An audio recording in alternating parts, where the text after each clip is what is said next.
seja bem-vinda a mais uma aula de comunicação e linguagem.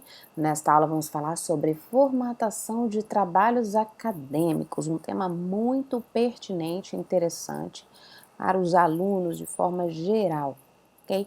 Você já ouviu falar em ABNT? Alguém saberia? Ou já ouviu falar em ABNT? Bom, a ABNT, como você pode ver, é a Associação Brasileira de Normas Técnicas. O que é isso? Bom, é um órgão responsável pela normalização técnica do país. É um órgão que define as normas, né, com o objetivo de estabelecer uma ordem necessária em diversas áreas técnicas.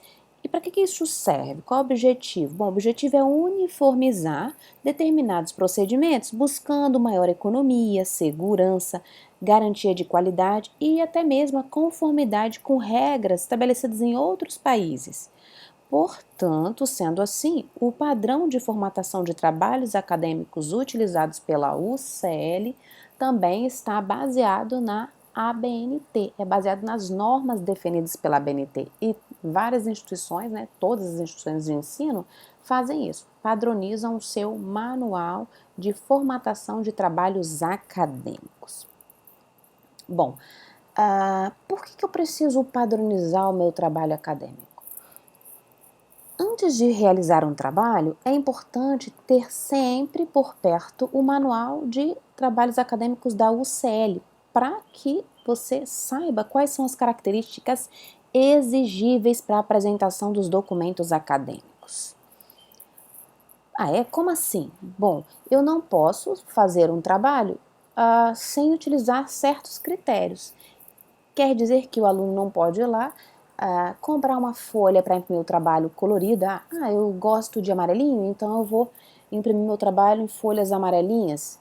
Bom, meu trabalho não ficou muito grande, mas se eu imprimir aqui com a fonte número 14, eu acho que ele cresce um pouquinho, vou usar um espaçamento duplo entre as linhas para ele ficar um pouco maior. Bom, a professora é uma professora legal, simpática, então vou colocar aqui umas florzinhas na margem direita para dar um tom mais divertido no trabalho. Posso fazer isso? Não, não pode fazer isso, gente. Todo o trabalho realizado dentro das instituições, dentro da UCL, né, Instituição de Ensino Superior, deve seguir um certo critério, uma apresentação padronizada desses trabalhos. Vamos ficar atentos a essas normas. Não precisa decorar, porque sempre que cada um for realizar o seu trabalho, terá em mãos essa norma, né, que onde consta todos os critérios de formatação do trabalho. Em primeiro lugar, sempre utilizar papel branco ou reciclado, tamanho A4 na vertical para impressão dos trabalhos. Branco, então pode ser bege? Não, não pode ser bege, deve ser branco ou a folha de papel reciclado. Bom, eu devo fazer a impressão da seguinte forma. O trabalho deve ter a seguinte margem. Bom, anverso da folha, que é a frente da folha, deve ter a margem superior e esquerda com recuo de 3 centímetros. E a margem inferior e direita com 2 centímetros. Daqui a pouco, no próximo slide, eu já vou ilustrar para você como ficaria isso. No verso da folha, que é a parte de trás, a margem superior e direita deve ter 3 centímetros e inferior e esquerda 2 centímetros. Inferior e esquerda 2 centímetros. Ficaria dessa forma, olha aqui. A parte de cima, tá vendo? 3 centímetros.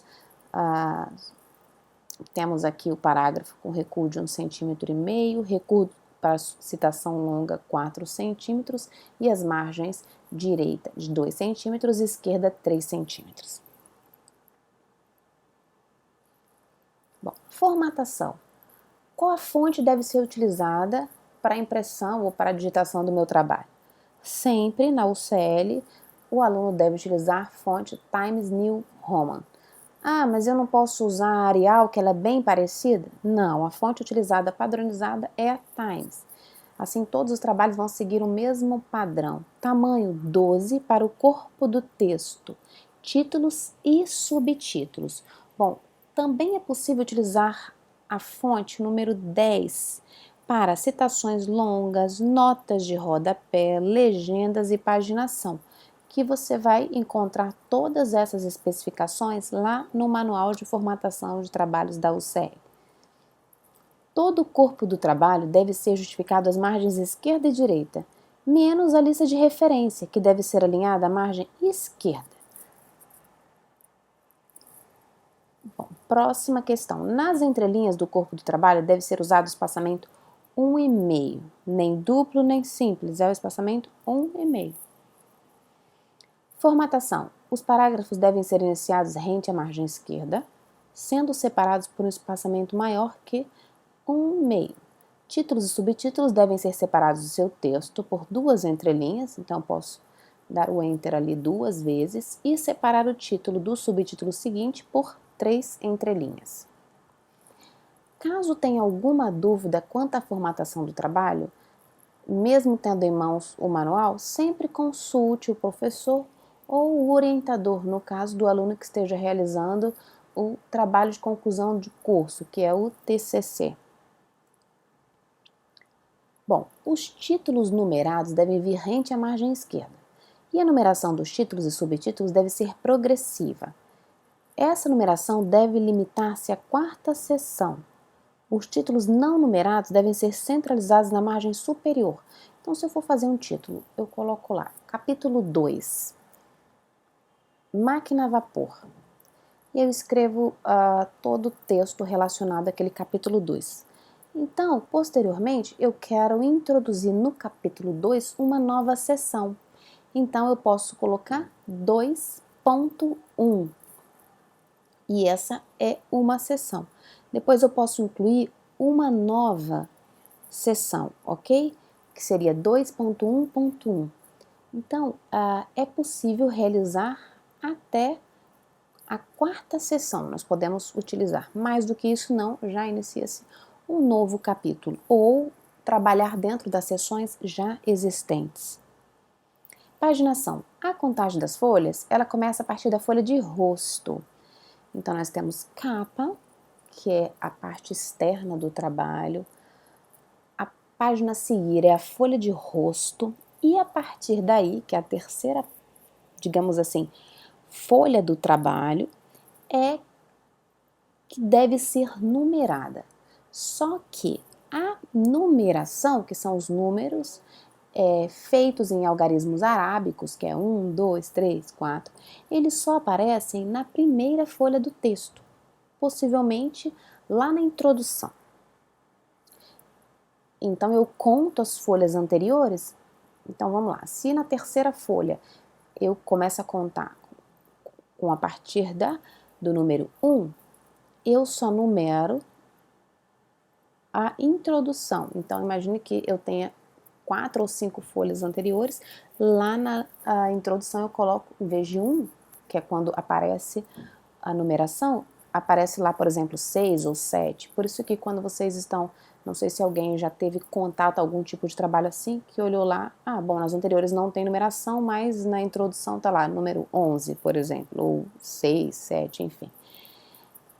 Tá? Deve ser feita a paginação em algarismos arábicos, como eu falei, 1, 2, 3, 4, ok?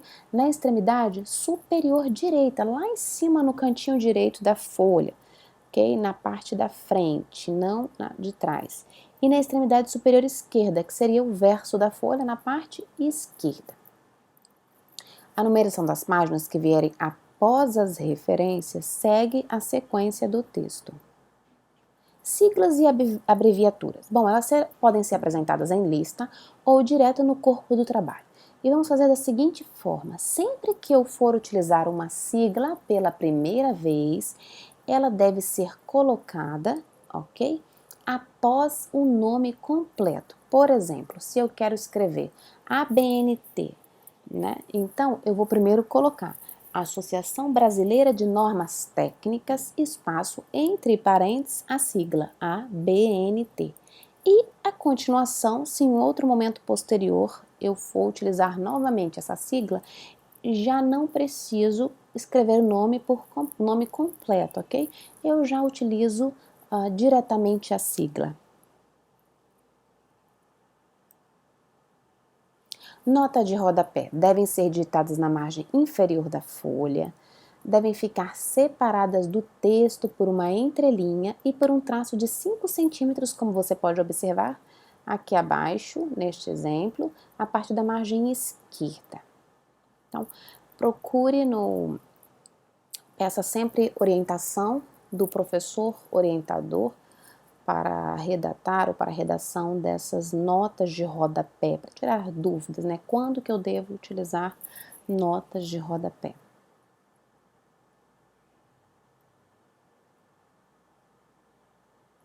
Tabela. O título da tabela deve aparecer no topo da tabela e deve ser precedido da palavra tabela e de seu número de ordem.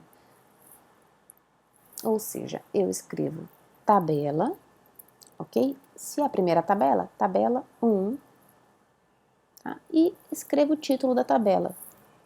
Imagine que eu esteja falando sobre uma tabela de algarismos arábicos, então eu coloco lá, tabela 1, algarismos arábicos. Modelo 2. Pode ser indicado apenas o número da tabela. Tabela 1, tabela 2. Modelo 2. Pode ser indicado o número da tabela procedido do número do capítulo ou item do trabalho. Tabela 2.3. Então, vai ficar a critério do aluno ou do professor orientador.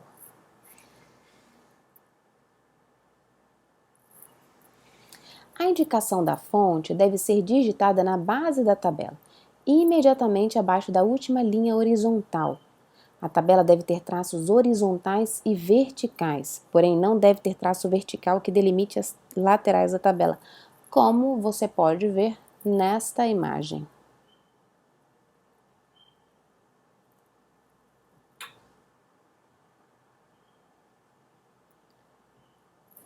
E a continuação, vamos falar sobre a tabela. Recomenda-se que uma tabela seja apresentada em apenas uma folha, mas sabemos que nem sempre isso é possível. Então, sempre que quando a tabela ultrapassar o número de linhas ou de colunas que caibam em uma mesma folha, a tabela pode sim ser apresentada em mais de uma parte, ou seja, em mais de uma folha.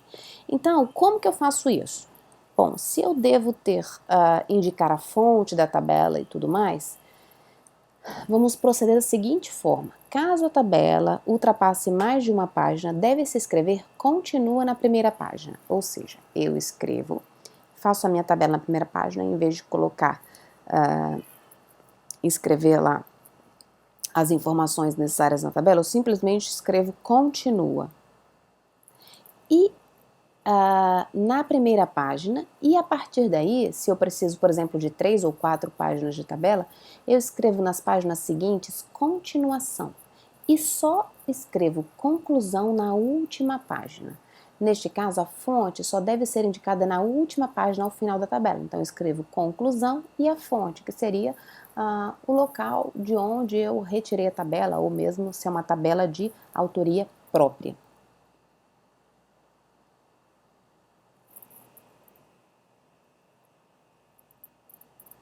E esse é um procedimento realmente utilizado. É interessante que as pessoas trabalhem com uma tabela que se limite a uma página, mas nós sabemos que pode ser que isso aconteça, de a tabela ser maior do que a página. Bom, ilustrações, desenhos gráficos, figuras, organogramas, fluxogramas, mapas, plantas, fotografias, entre outros. Devem ser inseridos o mais próximo possível da parte do texto a que se refere. Então, sempre que eu for escrever um texto e eu for fazer referência a uma dessas ilustrações, que essa referência esteja próxima à ilustração, para não gerar dúvidas quanto ao procedimento da mesma.